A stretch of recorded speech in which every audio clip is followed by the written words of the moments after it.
The holidays are coming. Find a gift for someone special with jewelry from Blue Nile. Right now, Blue Nile is offering special Black Friday and Cyber Monday deals. Save up to 50% on the season's most stunning trends. Blue Nile offers an endless selection of bold gold styles, gemstone jewelry, and classic diamond pieces. And now, for a limited time, get 36 months special financing on minimum purchases of $1,000. Restrictions apply. See BlueNile.com for details. That's BlueNile.com. Apple Gift Card is a practical gift that unlocks a world of entertainment and fun.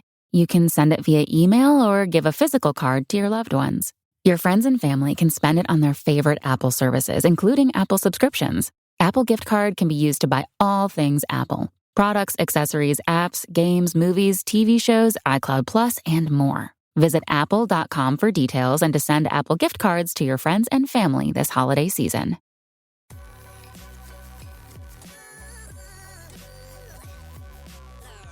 The following is a presentation of the Belly Up Sports Media Network. Welcome to the Morgan Man Sports Podcast. I'm your host, Stacy Cole Morgan. Here on the Morgan Man Sports Podcast, we talk Atlanta Falcons news, pre-game predictions, and all other news surrounding the Atlanta Falcons. Touchdown Atlanta! Also on the podcast, we talk Call of Duty League, esports covering Roster Mania, major predictions, COD champs, player trades, and much more to get you ready for every single CDL weekend. Scuff goes through, and Scuff snaps, wins the one-on-one, and Optic with the reverse sweep.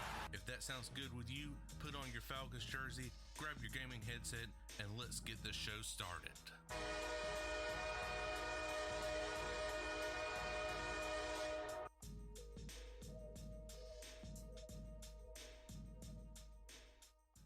What is going on, you guys? I'm your host, Stacy Cole Morgan, and you are listening to the Morgan Man Sports Podcast here on Spotify, Google Podcasts, Good Pod HQ, or wherever you find your preferred podcast.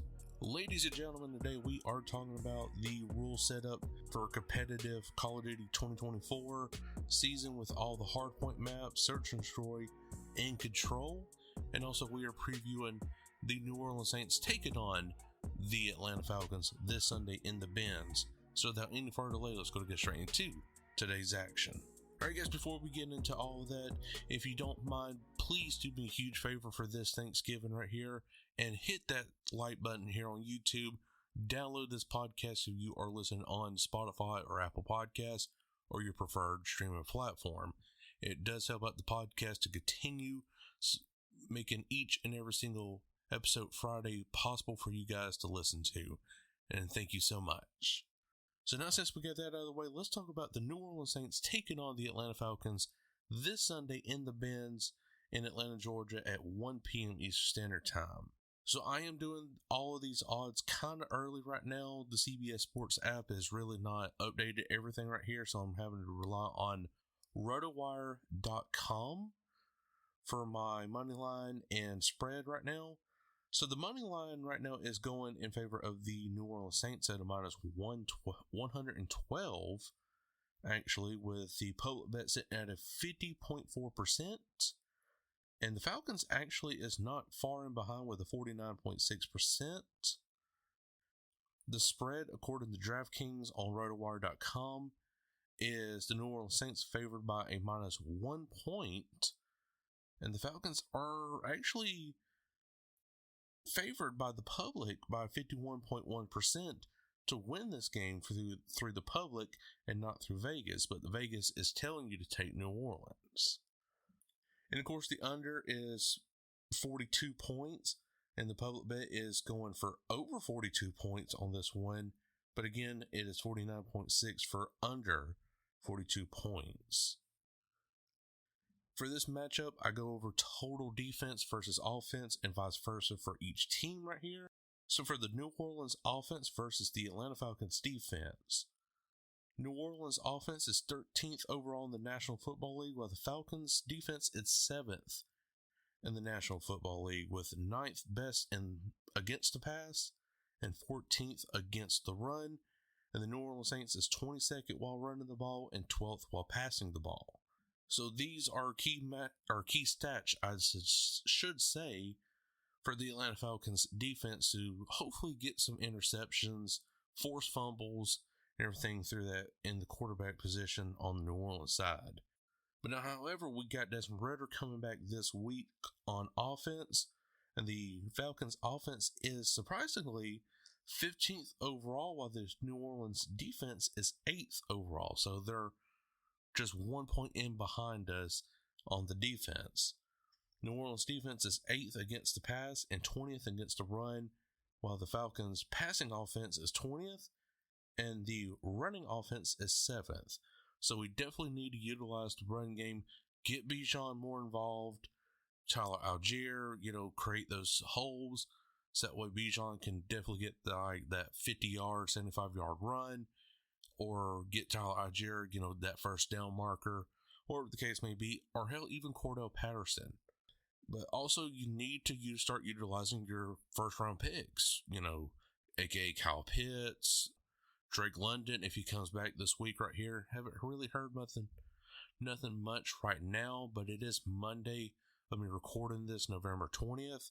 So later in the week, we could hear some news, but I'm just going to get this recorded out of the way so I don't have to fool with this on Thanksgiving right here.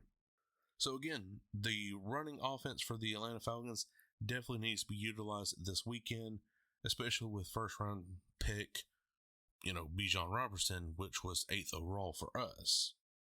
So guys, if I am going to pick Atlanta Falcons, which I always do, I am going to pick them by a Younghoe Koo field goal.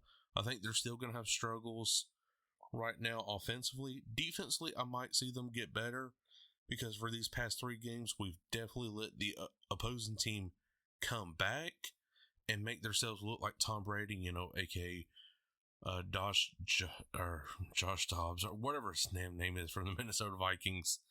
Kyler Murray, he came back, fresh off the bench since week 14 of last year and totally just decimated the Atlanta Falcons. So that was not a game I was too happy to see, but it is what it is. So hopefully this defense can live up to its 7th overall total defense and, stop Derek Carr or Jameis Winston, whoever's going to be at quarterback this Sunday. So now we are switching things over, ladies and gentlemen, to the competitive side for the Call of Duty League right here. So today, November 20th, this Monday, it was revealed of the Hardpoint, Search and Destroy, and Control maps and modes. So of course, as always, it is Hardpoint, S&D, and Control.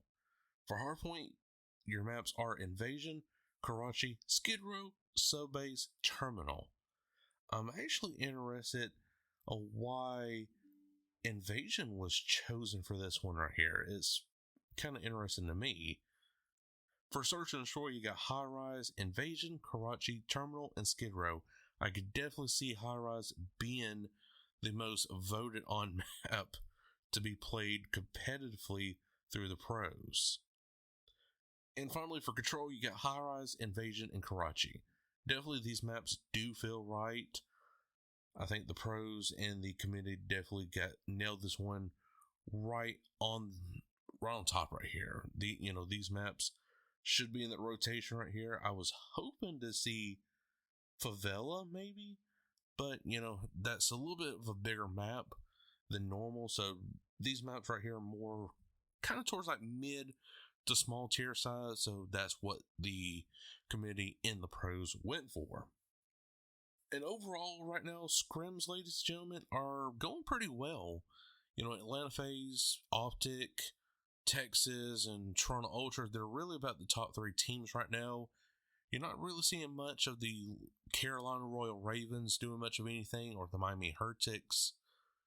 I mean, they're making splashes here and there, but just not nothing like you would see with the Atlanta FaZe. Speaking of Atlanta FaZe, Draza definitely is killing it right now. He is an absolute beast, along with Celium, but I am also worried about Celium as well, because Sledgehammer is investigating a probability of nerfing how you would snake, and that's what Celium is known for, is snaking. So you definitely are going to have to utilize it somehow, Cell, before Sledgehammer does something, but I think it's going to come relatively sooner than later.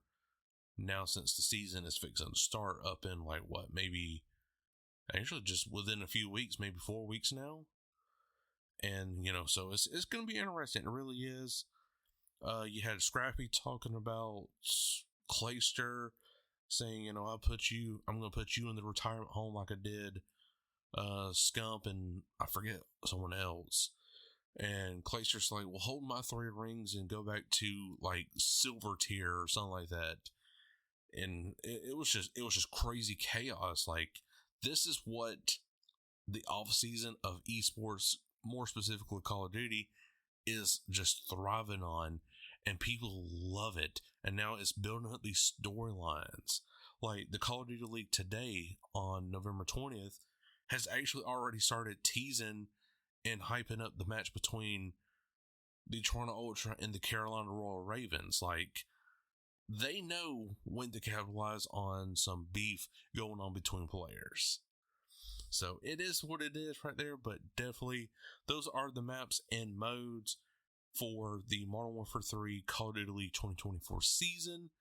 I'm excited for the season start. I actually might be ordering my Atlanta Face jersey actually after this podcast episode, because the Black Friday deal is going on right now from $110 to $80 for the jersey. So I'm definitely hyped for that. And just can't wait for the season. But guys, I sure hope you did enjoy it. If you did, make sure to like button wherever you are listening from: iHeartRadio, Spotify, Google Podcasts, Good Pod HQ. Make sure to give me a 5-star rating on Apple Podcasts and Spotify. It definitely does help out. Support me on YouTube. I hit 50 subscribers. Now we're on our way to 100. But until then, I'm Cole Morgan. We'll catch you all later. Peace. Thank you for listening to this Belly Up Sports Podcast Network product. Some said we go belly up, so we made it our name, and we're still here.